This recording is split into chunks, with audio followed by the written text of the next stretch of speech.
Hello, welcome to today's edition of Pegasus Test. On today's edition, we're covering Stage 6 of Desert Brutality 2020, Coronavirus Party, Armored Plus B.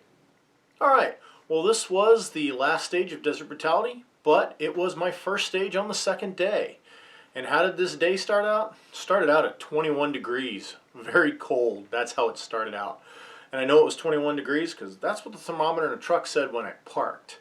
And when I got out of the truck and walked into the shooting bay that had a nice big high berm around it blocking the warming rays of the big orange ball, and yeah, I think it dropped a few degrees below that. It definitely felt subarctic, that's for damn sure. Unlike when I started in retro heavy, I wasn't the first shooter. I was about midway through the pack, and you know, the cold was rough here. While I did dress warmly, I didn't dress warmly enough. I kind of tried to have a balance where I could be warm in the morning, yet not uncomfortably hot in the afternoon stages. Because there was a pretty good temperature variance. We were 21 degrees, and it got up into the high 50s, low 60s later on in the day. So that's pretty good temperature variance there. And I was utterly frozen. I even remember telling the RO, who was giving everybody this speech about if they had trouble with the mini-mo target to not give up and all that, and that he wouldn't let you move on until you expended all your pistol rounds. And I even said to him, I said, look, I reserve the right to self-DQ myself if safety's going to become an issue because I can't feel my fingers and my toes. He laughed it off and he said, don't worry, you'll be fine. And he was right. I mean, as you see here, I was doing okay on the pistol. And let's launch into that. What did you have to do on this stage? Well, if you watch this stage in the Retro Heavy, you kind of know, but we're going to review here just for the people who may not have seen that video yet. You started off, and you could go freestyle, which means use both hands any way you want. And you had to hit a mini-mo target, and that means you got to hit this plate in the center, which causes the head to pop up. You caused the head to pop up, and then you knocked it down. And then you move forward to the next firing point. You switch to your strong hand, and the same thing. Hit the center, pop the head up, hit the head, pop it down. Switch to your weak hand, move forward to the last shooting position, and engage the center, pop it up, head, pop it down. There's a bucket there, you abandon your pistol in it. This was a bit of a frustrating stage, and a lot of people were very frustrated at the targets. And Mitch, the owner of MOA Targets, was there, and he was having fun watching everybody's frustration. Because if you watch when I do my run, I hit that center every time. It doesn't pop the head up. And then, of course, the head's nice and small, so yeah, I miss a few times. But I got through it in 14 rounds, one magazine, didn't have to change up, so I'm considering that a victory. It took entirely too much time to do it, and at one point, the sun was just coming over the berm and shining right in your eye. As a matter of fact, it's even distorting the camera video a little bit. And at one point in my freestyle point where I'm aiming at both hands, I actually take one hand and try to make it as a sunshade to help get a more defined dot and be able to see a little clearer. Didn't make a difference, so I stopped doing it after one shot. So in line with the idea of brutality, sun was brutal. It was right over the berm, right in your eyes, made seeing the target very difficult. It actually added the frustration of the farther you're back from the target, it's hard to see, but you get closer, the sun's blocked, and you can see, and you can actually get your hits, even though it's technically harder with your weak hand only. But anyways, let's get back to what you're supposed to do on this course of fire. So after you clear the pistol section, you abandon your pistol, and then you move over to a truck mock-up. And there's 3 X's on that truck markup, and that's where you have to fire from. So one's roughly the tailgate position, one represents firing under the vehicle, and the other X represents firing over the hood. There was a target downrange with its center cut out to simulate a target wearing a sappy armor plate. So you either had to get a headshot or gut shot.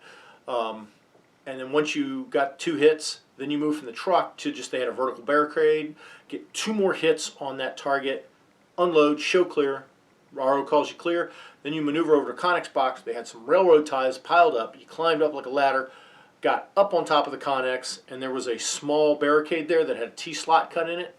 You had to get your barrel through the T-slot, and then you had 2 targets at the left and right lateral limits of the range, and you had to get a hit on each, but in order. So it's 1, 2, 3, 4, 5, 6, 7, 8, and then you were done with the stage. All right, here's my video of the stage. Take a look what happened. We'll talk about it on the other side. Oh man, I like it. Shooters, are you ready? Ready. Stand by. That's a big old flash. I like it. Bobby's been trying to sell those. He's doing $15, so I'll get to the link. Eric, final shooter! Got a good show to it, too. Yeah, I have a question about how is that? Just low. I think it's Bearable. If it's a lower, louder, it's a lower range. Easier to deal with this time. I like the big ass flashes. If you fuck up right here. Move. Strong hand only.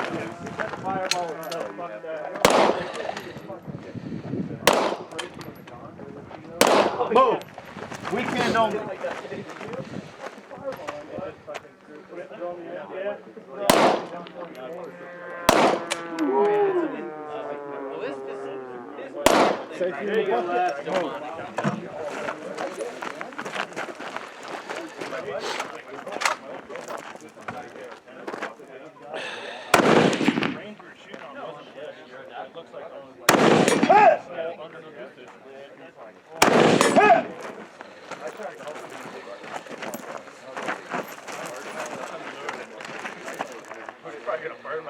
I'm not even good. I don't like your hair. Okay. I'll get you a different break.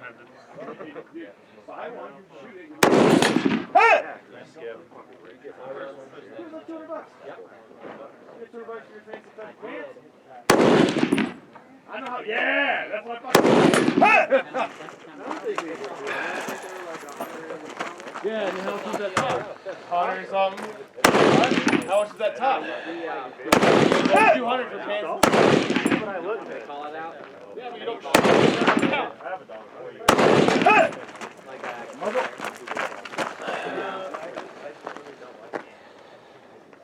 My head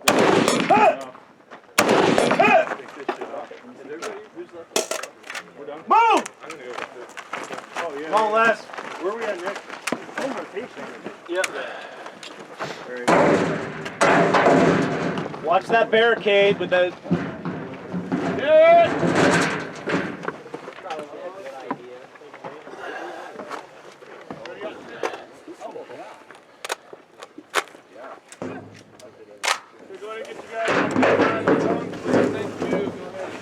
Push your muzzle through more. There you go. Go ahead and load a magazine. Do not jammer around. Alright, go ahead and load it into your pistol. Stations or decockers that you might have.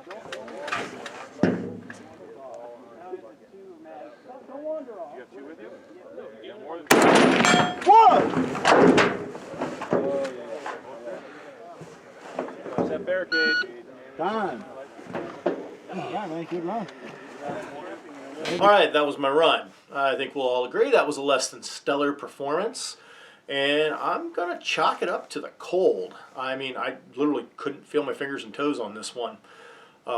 So when I did the first the 3 positions of pistol, when I was doing freehand position, it's 8 hits.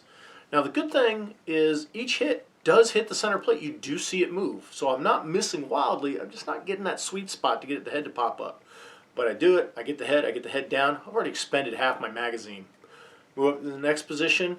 Goes a little bit better strong-handed because the sun's not as blatantly in your eyes. I mean, at one point it was washing out the dot. And then I move up to the last position, dispose of that target fairly quickly, ditch the pistol into the bucket, and then I move over to the truck. And there, I'm moving like pond water. This time, I can't even blame myself for saying, oh, well, I left it on high magnification. But no, I had it on 1. I knew I had it on 1. It was just, the cold. I had no trigger control. Every time you see a miss, that's just jerking the trigger straight up. It's like squeeze, squeeze, squeeze, nothing happens. So I'd jerk it, and then, of course, I'd get the bang, and then I'd pull myself off target. That was just the cold doing that. And then I'm moving like pond water. And as you can see, I got up on top of the Connex. Took a little while to manipulate the rifle just because I'd lost fine motor skills. Got it in there. Took a long time to find the target. It was blending in really good. So that long delay is just me just searching, trying to figure out where the heck is it. Get one hit, move over to the other target, and then the buzzer goes off. Really no major equipment failure this time around, except for the cameras. Yeah, Once again, 3 cameras, 1 worked. The handheld video, actually 4 cameras. Handheld video worked. The aim cam died, and it killed it for the rest of the match. I still haven't got it up and working right yet. The cold just killed it. And the GoPro, the cold killed the battery. We start off with a full battery and turned it on, and it killed it pretty much instantly. Got no usable video out of it. And then the handheld camera that we had also, the digital SLR, cold killed that battery too. We had a full charge and stuff, and we couldn't even get 1 picture. So very, very frustrating. That shows you just how cold it was. I mean, it was killing batteries left and right. Heard a couple other competitors saying that was happening to them too. So I feel I'm not alone in that. Otherwise, not a stellar performance, not a great way to start the day. Just like in the retro match, they had a Russian roulette stage that was completely voluntary. Take a look, see what happened to me.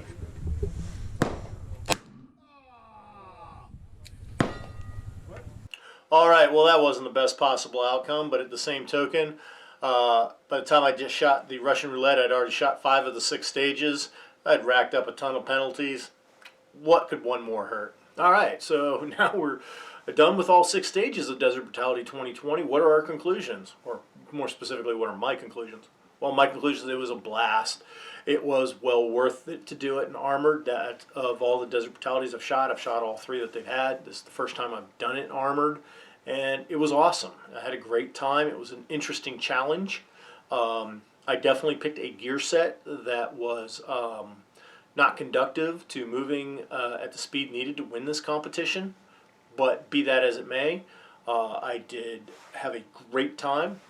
Would do it again in a heartbeat. Wouldn't change my choice of anything, except for the ammo I used in the H card. That I would change. Yes, absolutely, I would change that, because that led to a whole bunch of problems.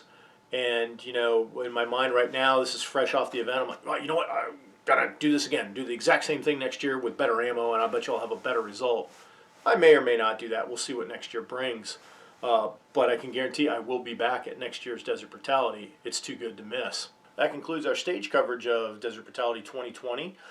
Stay tuned though. In a few days we're going to post our video review of the gear that we used. So comment, like, and subscribe, and tune in. Thanks a lot.